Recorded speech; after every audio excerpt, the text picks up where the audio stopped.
بسم اللہ الرحمن الرحیم۔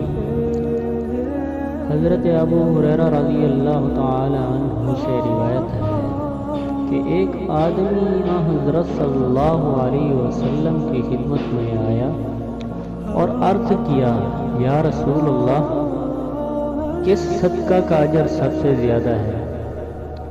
تو آپ صلی اللہ علیہ وسلم نے فرمایا، جو صدقہ ایسے وقت میں تم کرو جب کہ تم تندرست ہو اور مال کی حرص دل میں ہو اور فقر کا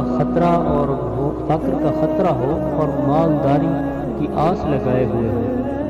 صدقہ کرنے میں اتنی تاخیر نہ کرو یہاں تک کہ روح حلق تک پہنچ جائے۔ تو اس وقت کہنے لگو، فلاں کو اتنا، فلاں کو اتنا، حالانکہ وہ مال تو فلاں وارثوں کا ہو چکا۔